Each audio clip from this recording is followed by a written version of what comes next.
안녕하세요. 국민대학교 자동차 운송 디자인학과 송인호 교수라고 합니다.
오늘은 미래의 교통수단에 대해서 여러분들과 함께 같이 얘기를 해보려고 하는데요. 먼저 미래를 상상한다는 것은 어떤 의미일까요? 생각만 해도 즐거운 일일 텐데요. 어찌 보면 오늘 얘기하고자 하는 이 교통수단의 역사는 인간의 문명과 함께 발전했다고 해도 과언이 아닐 것입니다. 인간과 이동수단, 즉 교통수단의 발전 과정을 통해서 우리는 아마 또 다른 미래를 예측할 수 있을 것입니다.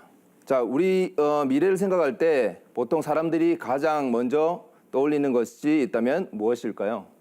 아마도 자동차와 같은 이동수단이 아닐까 하는데요.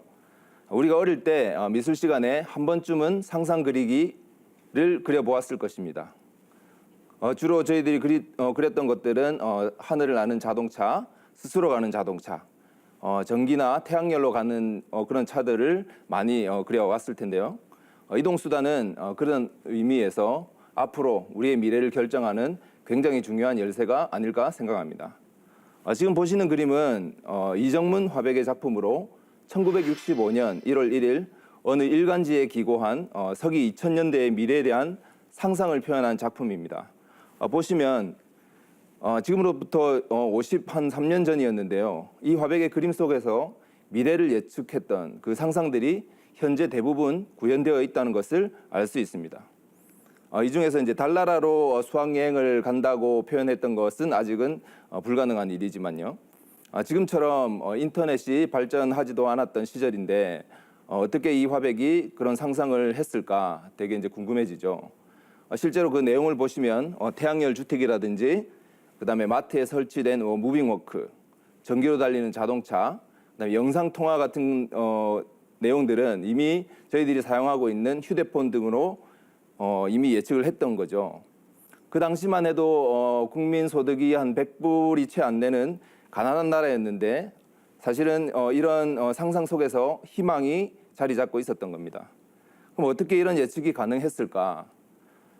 사실은 그 인터뷰에서 말씀하시기를 50년간 모은 스크랩북과 그다음에 그 당시에 미래학자들의 주장에 작가적인 상상력을 동원해서 표현을 했다는 거죠.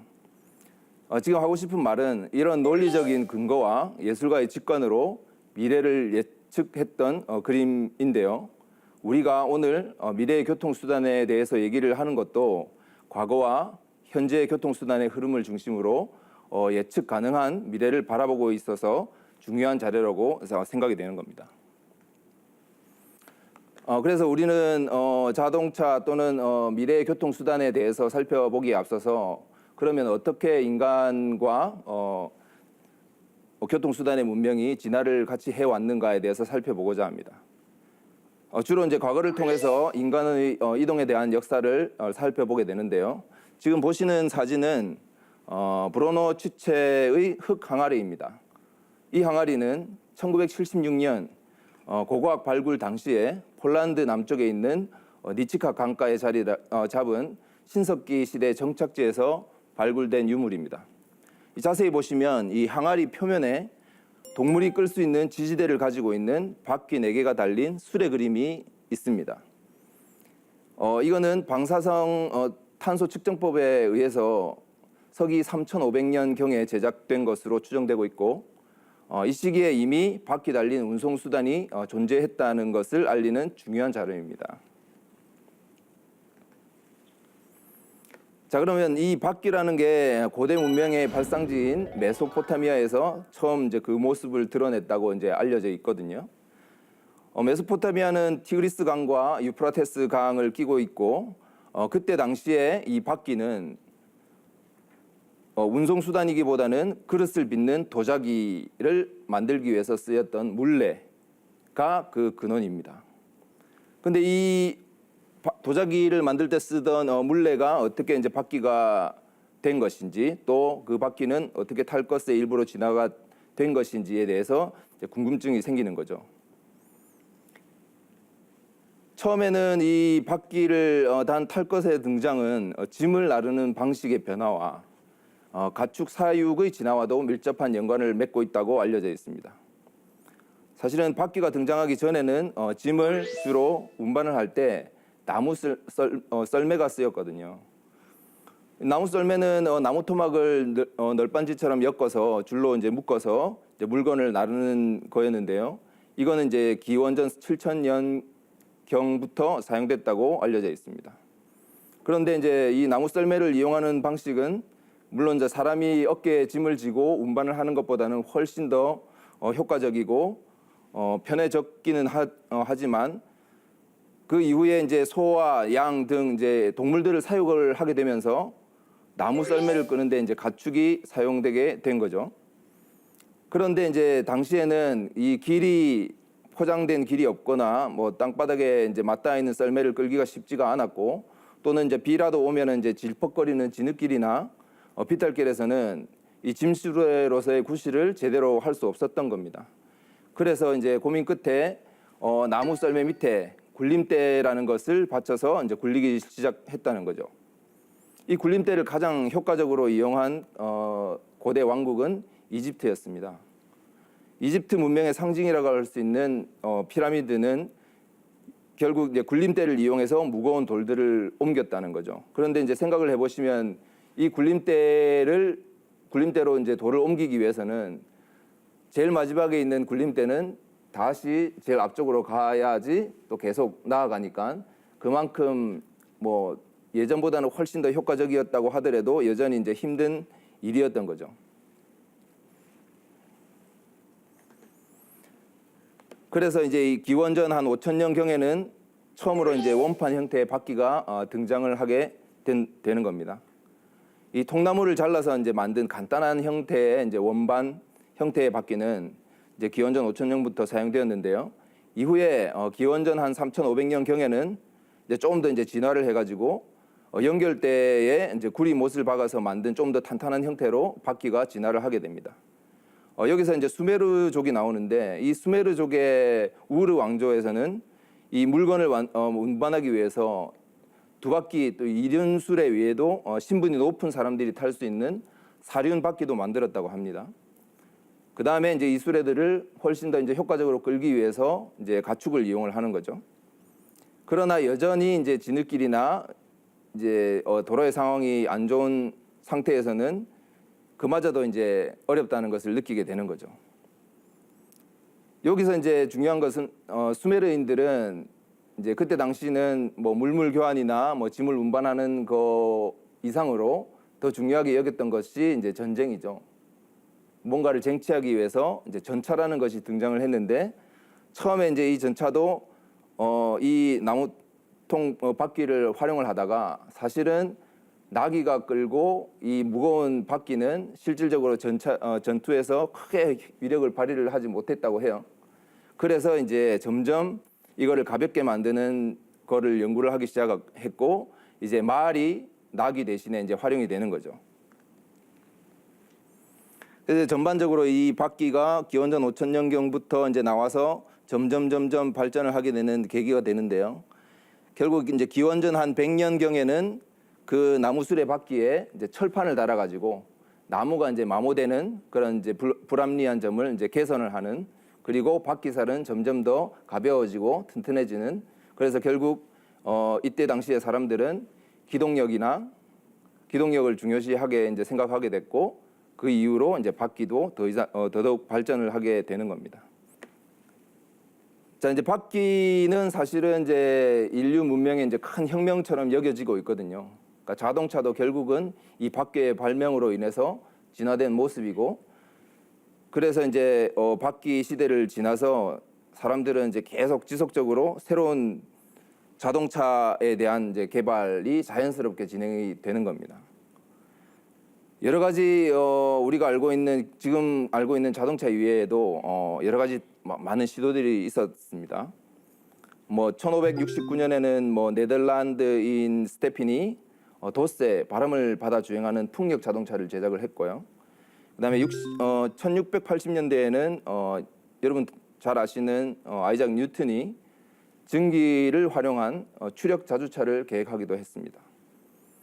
근데 실제로는 이제 본래 의미의 자동차가 나타나기 시작한 것은 17세기 중반에 전기기관이 실용화된 이후이고, 특히 이 지금 화면에서 보시는 1770년에 제작된 프랑스의 퀴뇨라는 사람이 만든 전기자동차는 역사상 처음으로 기계의 힘에 의해서 달린 차로 기록되고 있습니다. 그런데 이 퀴뇨가 제작한 이런 자동차도 무게가 이제 무겁고 또 보일러의 용량이 적었기 때문에 실제로 그 속도는 사람이 걷는 보행 속도 정도, 그러니까 시속 한 5km 정도가 고작이었고요. 또 보일러도 15분마다 물을 넣어줘야 했기 때문에 사실은 상징적인 의미를 가지고 있으나 여전히 이제 불편한 점들이 많았다는 거죠. 이 이후에 트레비딕이라는 사람이 만든 전기기관차는 상당히 효과적인 전기기관차였고, 실제로 이제 자동차의 본격적인 발전은 내연기관이 발명되면서 시작됐다고 볼 수 있습니다. 그리고 한편으로 우리 지금 도로에서 자주 보실 수 있는 그 전기자동차도 사실은 19세기 중반에 이미 발명이 되었습니다. 그런데 이때 당시에는 이 우리가 흔히 말하는 배터리라고 하는 축전지가 무겁고 항속 거리가 짧다라는 점 등의 이제 문제점들이 많아서 미국에서는 한 1920년대 중반까지만 소량 생산되고 가솔린 차에 밀려서 사라진 거죠. 지금 현재는 우리가 다시 전기차의 시대라고 말하고 있고, 친환경을 생각하는 주된 자동차의 종류가 되고 있는데요. 그 또한 이미 예전에 개발이 되었다는 것을 말씀드렸습니다. 자, 이런 전기 자동차 이후로 이제 본격적으로 이제 가솔린 자동차가 개발이 되는 거죠. 여러분 이미 다 알고 계시는 벤츠, 메르세데스 벤츠, 그다음에 다임러 이런 사람들이 자동차를 최초의 가솔린 자동차를 발명하게 됩니다. 물론 이제 이 가솔린과 공기의 혼합을 한 실린더라는 형식의 이 내연기관을 발명을 하는 것이고, 그다음에 이 벤츠와 다임러는 나중에는 합병을 해서 공동 회사를 설립해서 우리가 다 알고 있는 메르세데스 벤츠가 지금 거의 이제 100년 이상을 달리고 있는 거죠. 그다음으로는 미국의 이제 대량 생산이 아주 중요한 우리 교통수단의 발전의 큰 상징 같은 사건인데요. 사실 이 독일 사람들이 만든 자동차는 일부 부자들만이 타고 다니는 아주 소수의 이제 장난감 정도로 이제 취급이 됐다고 하면, 실질적으로 이제 자동차가 널리 보급되기 시작한 것은 이 포드가 개발한 T형 포드 모델 T를 이제 대량 생산을 하는 체제가 갖추어진 것입니다. 1913년부터 포드 공장에는 컨베이어 벨트라고 하는 새로운 생산 방식이 적용이 되었고요. 이 이후로 사람들은 자동차를 훨씬 더 싼 가격으로 많이 이제 살 수가 있었던 거죠. 그래서 이제 이 시기부터 우리는 이제 모터리제이션이라는 말을 사용하게 되고, 아주 급속도로 자동차가 우리 문화에 이제 자리 잡게 되는 것입니다. 지금 보시는 도표는 제가 이런 교통수단, 특히나 이제 자동차 중심의 교통수단의 발전의 흐름을 1차, 2차, 3차 산업혁명과 이렇게 연결을 시켜본 연대기인데요. 먼저 이제 1차 산업혁명은 여러분 다 아시다시피 이제 인류 역사에 크게 이제 근대화에 이바지했다고 평가받는 산업이고요. 사회적으로나 경제적으로 급속도로 이제 농경사회에서 비약적인 발전을 이루게 되는 겁니다. 시대별로 구분되는 이 우리 각각의 산업혁명 속에서 움직이는 그 이동수단, 즉 모빌리티의 개념도 이제 진화와 발전을 거듭해 오고 있는 것입니다. 2차 산업혁명은 아시다시피 전기의 발명과 이제 대량 생산으로 대변되는 거죠. 이 시기에 등장한 이제 포드의 모델 T는 자동차의 대중화를 가능하게 했고 사회생활과 밀접하게 관련되는 모터리제이션이라는 문화를 이끌어냈습니다. 그래서 결국 인류에게 이동의 자유라는 모빌리티의 근본적인 가치를 보여주는 계기가 됩니다. 3차 산업혁명은 이후에 우리가 지금 사용하고 있는 컴퓨터와 인터넷 중심의 산업혁명인데요. 이 시기는 단순히 이제 이동의 자유를 최대 가치로 여겼던 모빌리티의 패러다임에서 다양한 전자기기와 정보통신, 네트워크 기술이 접목돼서 이동성의 연결성이라는 새로운 가치가 부과가 되는 거죠. 이와 함께 전기차나 수소연료 전지차 등 다양한 친환경 동력원들에 의한 모색이 이루어진 시기였습니다. 자, 지금 우리가 이제 미디어를 통해서 자주 접할 수 있는 말이 4차 산업혁명인데요.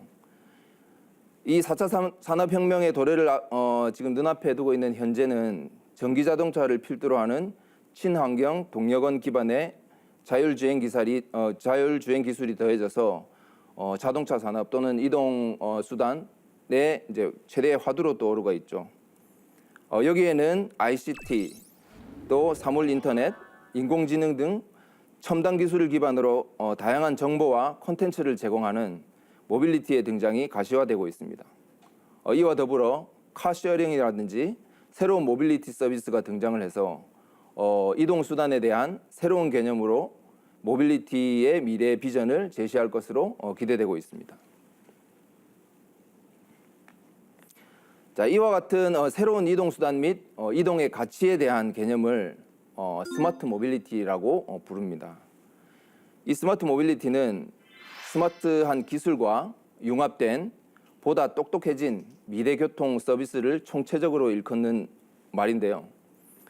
이는 지능적인 기능을 갖춘 스마트 기기가 교통 서비스와 융합되면서 변화될 미래의 교통 체계를 말하는 것입니다.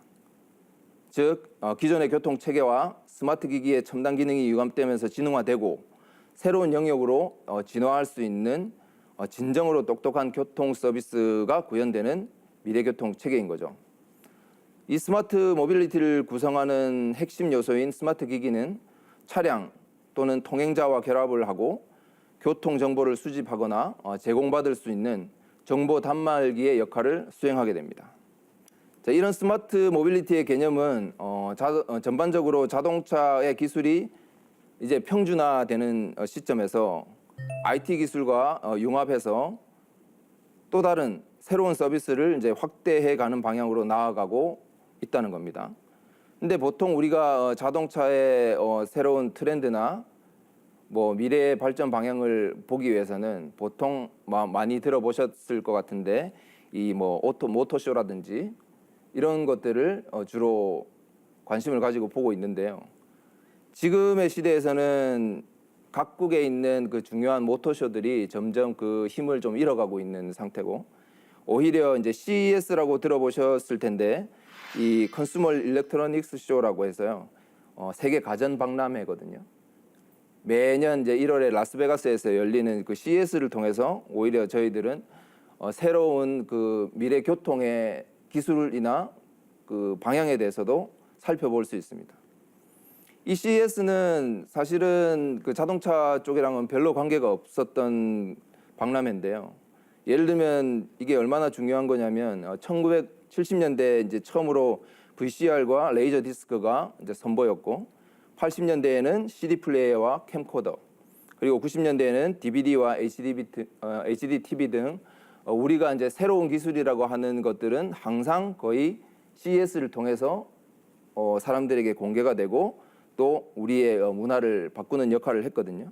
그런데 이제 2010년에는 이 포드 자동차의 이제 CEO인 그 앨런 머렐리라는 사람이 이제 CES에서 기조연설을 하게 됩니다.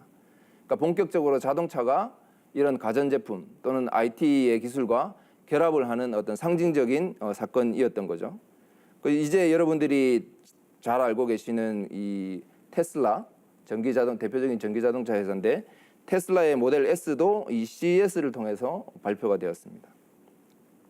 2013년에는 우리가 또 기대하고 있는 그 자율운전 자동차를 아우디가 선보이기도 했는데요. 앞으로 이제 자동차 산업이 나아가는 방향은 주로 이제 자율주행이라든지 전동화, 즉 뭐 전기 에너지를 말하는 거죠. 그다음에 연결성, 커넥티비티를 설명을 하는 단어입니다.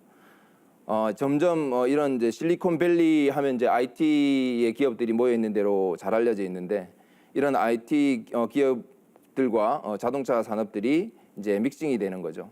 그래서 또 다른 뭔가가 나오게 될 것이라는 것입니다. 그래서 앞으로의 자동차는 자율주행, 전기, 공유 등의 이런 키워드들이 자동차의 미래가 될 것으로 예상되고 있습니다.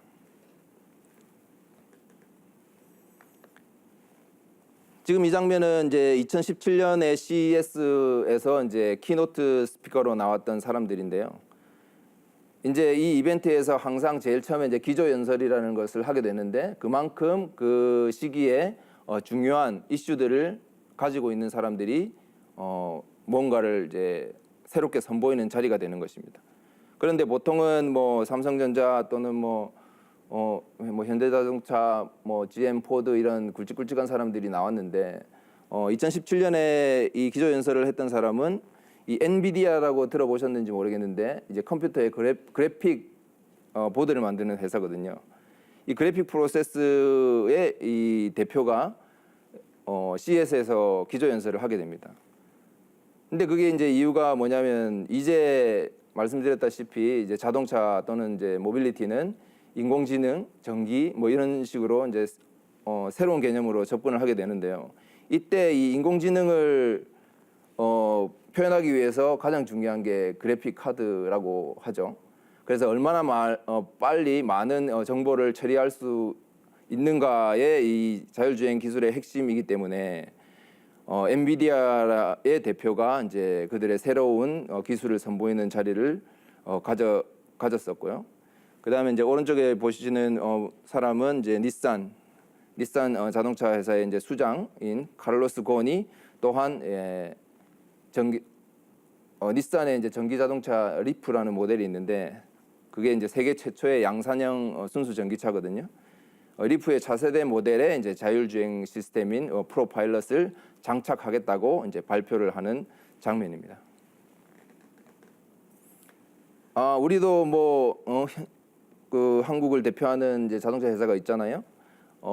그러면 다른 회사들도 이제 IT와 결합을 해서 이제 새로운 방향으로 미래 비전을 제시하고 있기 때문에 현대자동차도 이제 정의선 부회장이 이제 현대그룹의 미래를 CES를 통해서 이제 발표를 하는 겁니다. 여기서도 주제는 마찬가지로 이제 퓨처 모빌리티인데요. 그 중에 이제 세 개의 핵심 주제는 클린 모빌리티, 프리덤 인 모빌리티, 커넥티드 인 모빌리티. 그러니까 제가 지금 계속 설명하고 있는 것이 이제 거의 같은 맥락으로 이제 해석이 될 건데요. 이 클린 모빌리티라고 하는 거는 이제 친환경 이동성을 강조를 하는 것이고 우리가 알다시피 전 세계적으로 이제 심각한 사회 이슈로 떠오르고 있는 이 환경 문제를 예방을 하겠다 하는 것과 그러기 위해서 이제 친환경적인 자동차 개발에 앞장서겠다. 그래서 이미 우리가 알고 있는 수소 전지차라든지 전기차들이 속속들이 이제 선보이고 있는 겁니다. 그다음에 이제 프리덤 모빌리티라는 것은 이제 이동의 자유로움을 소비자들에게 제공하겠다라는 말인데요. 이제 결국은 자율주행 기술의 구현을 앞당기겠다라는 말이 되겠죠. 그다음에 이제 커넥티드 모빌리티는 이제 다른 이동 수단은 물론 주거 및 근무 공간을 포함한 모든 우리 인간의 주변 환경과 연결된 달리는 고성능 컴퓨터로서의 어떤 모빌리티의 개념을 선보이고 있다는 겁니다. 지금 보시는 이 광고 같은 이 그림은 CES에서 선보였던 현대자동차가 내세운 컨셉입니다. 이 커넥티드 카와 이제 연결이 된 스마트 하우스 컨셉인데요. 미래는 이제 이런 스마트 모빌리티와 이제 집이 하나가 되는 그런 상황을 컨셉으로 내세우고 있습니다. 근데 물리적으로만 합쳐지는 의미가 아니라 이 사용자가 운전을 하면서 이미 익숙해져 있는 공간, 이런 공간이 집과 자연스럽게 연결이 돼서 그러니까 심리스하다고 말을 하는데요. 예를 들면 자동차를 타고 이제 집으로 오는 길에 자율주행이기 때문에 이제 영화를 보는 거죠. 그 영화를 보는 게 보통 우리가 주차장에 들어오면 끊기잖아요. 그럼 또 다시 안 보게 되고 하는데, 이 차는 집의 거실이랑 바로 연결이 돼서 연결이 되는 순간 이미 거실에 있는 모니터에는 보던 그 영화의 장면이 계속 이어지는 겁니다. 뭐 이런 식으로 아주 간단한 예이기는 한데, 그만큼 이 개념 자체가 이 차와 사람의 어떤 그 주거 환경이 거의 이제 하나로 되는 그런 새로운 개념을 제시하는 컨셉이 되는 겁니다. 잠깐 뭐 짧은 동영상을 하나 먼저 보시겠습니다. 그러니까 자동차가 이제 집이랑 결합을 하면서 자동차에서 우리가 사용하던 그 공조 시스템이라고 하죠. 그 뭐 에어컨이나 또는 히터도 자연스럽게 집이랑 거실과 연결이 돼서 계속 그 쾌적한 환경을 유지할 수 있다는 것이고요. 그다음에 이제 지문 인식을 이용해서 이제 이 차의 주인이 누군지를 알게 되고, 그다음에 나갈 때는 거실에서 바로 자연스럽게 차로 이동하는 그런 개념을 설명을 하고 있습니다. 자, 이제는 우리 거리에서 도로에서 전기차를 제법 많이 보게 되고, 광고를 통해서도 이제 각 자동차 회사에서 전기차를 공격적으로 이제 마케팅을 하고 있죠. 그래서 우리가 이제 전기차라고 하면 이제 쉽게 떠올릴 수 있는 이미지는 하이테크하다, 또는 이제 미래지향적이다, 친환경이다라는 게 이제 전기차를 보면 드는 생각이죠. 근데 아까도 말씀드렸다시피 사실 전기차의 역사는 생각보다 이제 오래됐다는 거죠. 그렇지만 그 가솔린 자동차의 어떤 대중화에 밀려서 또는 전기차의 그 배터리 기술이 충분하지 못해서 잠깐 동안 이제 머물러 있다가 지금 이제 다시 이제 친환경 시대에, 그리고 이제 IT랑 가전이랑 결합이 되는 시점에서 전기차가 이제 본격적으로 등장을 하고 있는 겁니다. 근데 이제 우리가 지금 사용하고 있는 내연기관, 즉 가솔린 자동차의 전성기가 이미 이제 100여 년이 지나고 있는데, 사실은 뭐 성능 면에서나 아직은 가솔린 차가 훨씬 뭐 우세하다고 해도 과언이 아닐 텐데, 여러 가지 이제 문제점들이 이제 대두되기 시작하는 거죠. 70년대에 우리가 알고 있는 석유 파동을 계기로 이제 새로운 대체 에너지 자동차가 필요하게 됐고, 그다음에 1990년대 이후는 이제 세계 각국에서 이 문제의 심각성을 대처하는 방안들을 내놓기 시작을 합니다. 특히 2009년에는 미국 오바마 주도의 그린 뉴딜 정책에 부응한 대기업들이 플러그인 하이브리드 전기차라는 것을 이제 내놓기 시작을 해요. 이 시기부터 이제 각국에서 실제로 이제 자동차를 생산 판매를 할 때 어느 정도의 규제를 주는 거예요. 최소한 니네들이 우리나라에 뭐 몇 대를 팔려면 그 중에 몇 %는 꼭 전기차여야 된다라든지, 약간 이제 반강제적으로 이제 친환경에 대한 대응이 시작되는 거고요. 근데 실제로 아직은 뉴스에서도 확인할 수 있습니다만, 전기차를 우리가 정말 가솔린 자동차처럼 쉽게 마음 놓고 사용하기에는 조금 부족한 점들이 있습니다. 제일 먼저 얘기되고 있는 것들이 뭐 충전소가 부족하다는 거죠. 예를 들면 미국 같은 경우에는 각 집에 이제 주차장이 대부분 있어서 퇴근해서 그냥 주차장에 플러그를 해놓고 그 다음 날 아침이면 충전이 되거든요. 점점 그 충전 시간이 짧아지기는 하더라도 뭐 최소한 뭐 4시간 정도 잠자는 시간에 뭐 충전이 되고 아침에 충분히 이제 출퇴근을 할 수 있는 정도인데 우리나라를 비롯한 뭐 미국에도 다 그런 건 아니죠. 그러니까 대도시 같은 경우에는 인구가 많이 밀집되어 있는 곳에는 그런 것조차 사실은 좀 부족하기 때문에 그런 것들이 어떻게 하면 인프라를 말하는 거죠. 인프라가 얼만큼 빨리 갖추어질 것이냐라는 문제와 또는 이 어제 제가 뉴스를 봤는데 이런 게 있더라고요. 우리나라에서 전기 자동차를 사면 그 번호판이 하늘색, 파란색, 하늘색이에요. 그런데 각종 우리가 주로 사용하고 있는 주차장이나 이런 자동 인식기에서 인식을 못 한답니다. 그래서 이 정부에 건의를 하면 그거는 이제 주차장에서 좀 시스템을 바꿔야 된다라는 이런 식이기 때문에 그거는 그 자동차 판매를 하는 사람이 해결할 수 있는 문제도 아니고 사는 사람이 해결할 수도 있는 문제가 아니고 이 정부도 함께 이 그런 미래를 생각해서는 그런 정책적인 방향을 정리하는 것 또한 필요하다고 생각이 되고요. 보통 이제 듣는 말이 그러면 전기차가 이제 가솔린 차를 추월하는 시점이 언제쯤이 될 것인가라는 질문들을 많이 하게 되는데요. 지금 현재 상황으로 봐서는 이제 2040년 경에 그때는 이제 전기차의 가격도 낮아질 것이고, 그러니까 지금은 이제 정부에서 보조금을 지급해서 그나마 좀 저렴한 가격으로 판매를 하고 있는데 그래도 이제 부담이 되는 거죠. 근데 이 정도 시점에서는 배터리의 이 원가도 떨어질 것이고 이제 각종 여러 가지 전기차를 둘러싼 환경이 지금보다는 훨씬 나아질 것이기 때문에 아마 2040년 경에는 우리가 거리에서 볼 수 있는 가솔린 차보다는 전기차가 훨씬 더 많을 것으로 예상을 하고 있다는 겁니다.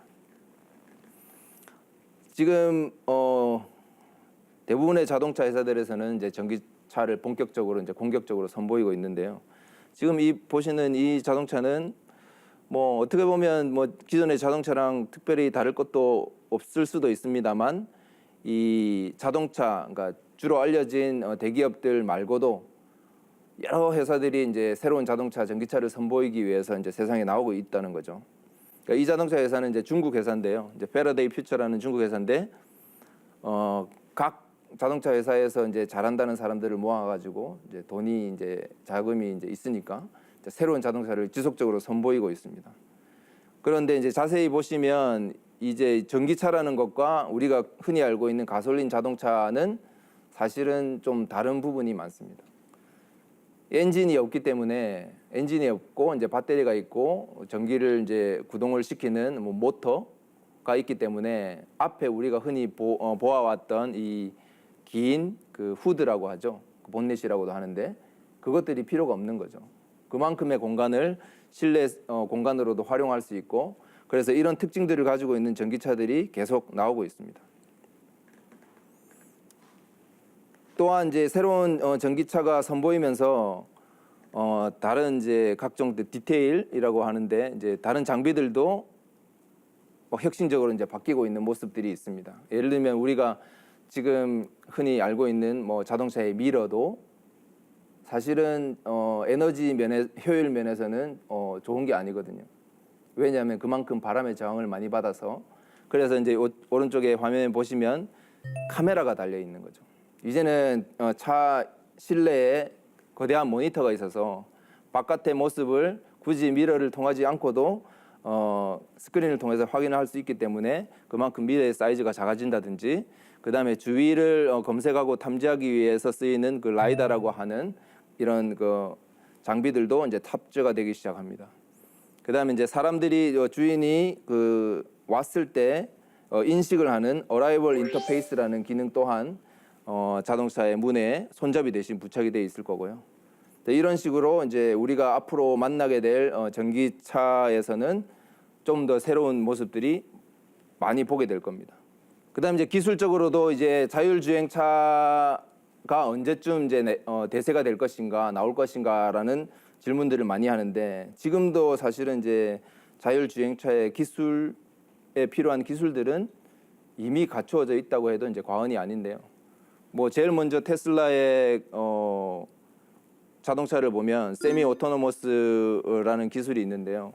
지금은 이제 우리나라의 고급 차들도 이런 기술을 활용을 하고 있습니다. 그러니까 사람이 이제 손을 대지 않고도 레인을 따라서 간다든지 앞에 차들이 가까워지면 자동적으로 멈춘다든지 이런 이제 반자율주행 같은 거죠. 이런 기술들은 이미 나오고 있고, 그다음에 이제 이런 기술들이 효과적으로 발휘하게 되려면 아까도 말씀드렸다시피 이제 인프라, 주위에 있는 인프라들이 충분히 그 역할을 할 수 있게 갖추어져야만 자율주행차 또한 그 역할을 할 수 있는 겁니다. 자, 이런 자동차들을 보시면 아마 이제 조금 전에 보여드렸던 전기차보다도 훨씬 더 이제 다른 모습으로 보여지실 텐데요. 말씀드렸다시피 이제 자동차, 우리가 흔히 알고 있는 자동차가 갖춰야 되는 기본 요소들이 이제 점점 필요가 없는 환경이 되기 때문에, 그러면은 이 움직이는 자동차가 갖춰야 될 기본적인 요소는 과연 무엇인가? 오히려 이제 실내에 대한 그 중요성이 훨씬 더 부각이 되고, 그래서 이제 각 자동차 메이커들이 새로운 모델들을 내놓는 겁니다. 지금 보시는 것들은 실제로 이제 양산이 가능한 상태는 아니고요. 각 회사들이 앞으로 우리의 차는 이런 방향으로 가겠다고 하는 비전을 보여주는 컨셉 모델이거든요. 그러니까 특히나 이제 밑에 있는 BMW의 i 인사이드라는 컨셉트는 실제 차는 아닌데요. 실내 공간은 이런 식으로 변할 것이다라는 것을 상징적으로 보여주고 있는 것입니다. 자세히 보시면 실내 안에 잔디 같은 것도 깔려 있고, 그 다음에 이제 도서관 같이 책꽂이도 있고요. 그래서 사람이 이제 이동하는 시간에 운전을 하지 않기 때문에 공간은 훨씬 더 자유로워지고 그 안에서 할 수 있는 일도 훨씬 더 다양해진다는 것을 보여주고 있는 것입니다. 지금 보시는 자동차는 대기업은 아니고요. 이제 보통 컨셉카를 내놓음으로써 뭔가 미래에 대한 비전을 제시하는 회사인데요. 린스피드라는 회사의 이제 오아시스라는 차입니다. 이제 실질적으로 이제 자율주행 기술이 보편화돼서 정말 사람이 운전을 안 하게 된다면 그 자동차는 어떤 의미를 가질까라는 부분을 얘기를 하는 거고요. 아까 말씀드렸다시피 이 엔진이라는 게 없어진 그 빈 공간을 자세히 보시면 이제 화분, 작은 화분들을 가꾸는 공간으로 활용을 해서 훨씬 더 이제 좀 인간적인 그런 생활을 영위할 수 있지 않을까라는 것을 보여주는 장면입니다. 또는 이제 이 2인승 자율주행 차는 자동으로 원격으로 이제 도심 속을 자유롭게 이제 돌아다닐 수 있게 디자인이 되어 있고요. 그다음에 각각의 바퀴에 축이 달려 있어서 360도로 회전이 가능해서 우리가 공간을 훨씬 더 효율적으로 사용할 수 있는 거죠. 이제 실내에 보시면 이제 여기 운전대라고 말하는 그 스티어링 휠이 있기는 있는데요. 이게 필요하지 않는 상태에서는 그거를 회전을 시켜서 노트북을 사용을 한다든가 이런 다른 용도로도 활용을 할 수 있게끔 디자인이 되어 있습니다. 그래서 이제 결국은 이제 미래 도시 환경에서의 자율주행차의 역할을 지극히 이제 개인적인 공간 또는 이 카쉐어링이라는 새로운 서비스가 이제 생기기 때문에 또 공공의 소유 또는 출퇴근 시간이 아닌 빈 시간에는 딜리버리 용도로도 활용할 수 있고, 훨씬 더 이제 효과적으로 이 거리의 면적이라든지 그 다음에 공해의 문제라든지 이런 것들을 다각도로 이제 해결할 수 있는 중요한 기술로 자리 잡고 있는 모양새입니다.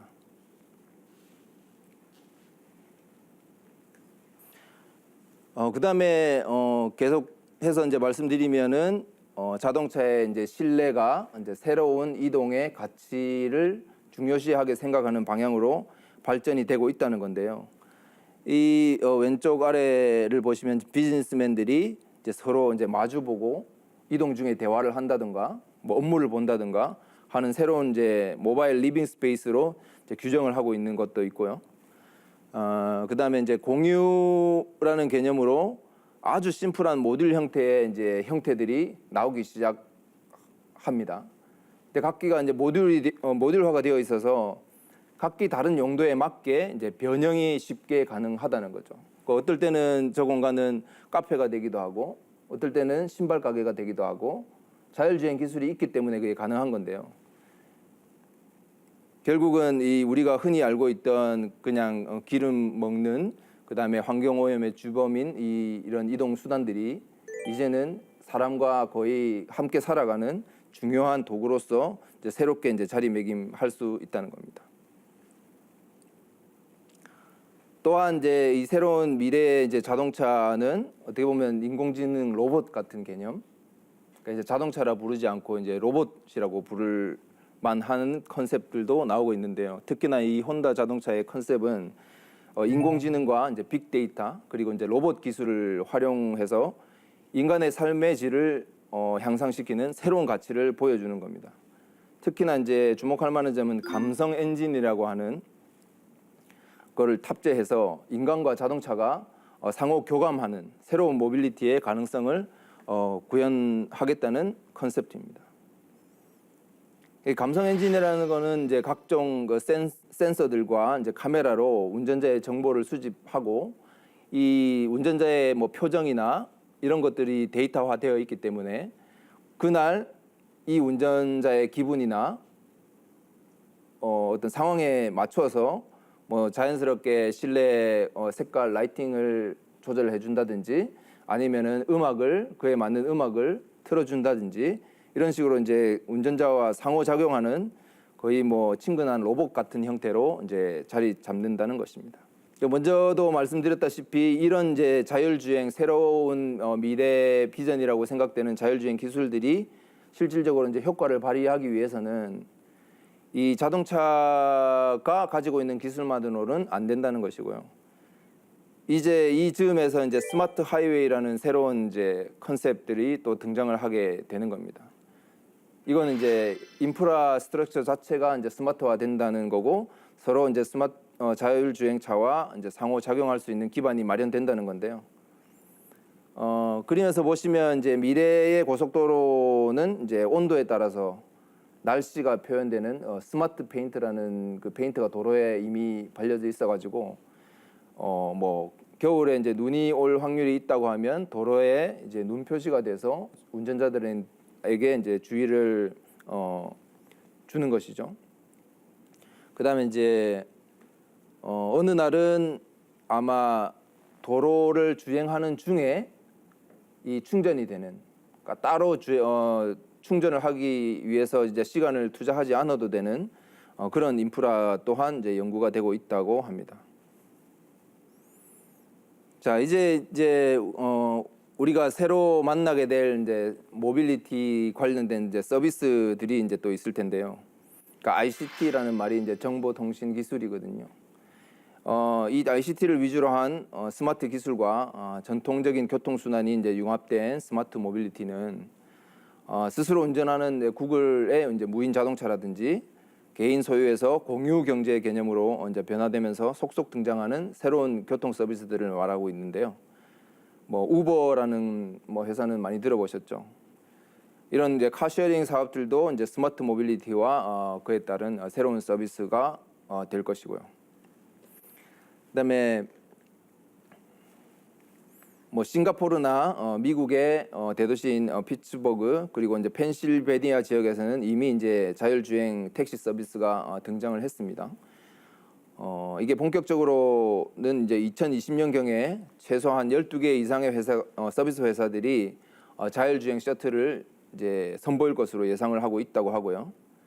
그다음에 샌프란시스코에서 이제 대중교통에 관한 이제 스타트업 리프라는 서비스 또한 이제 운행을 시작을 했는데요.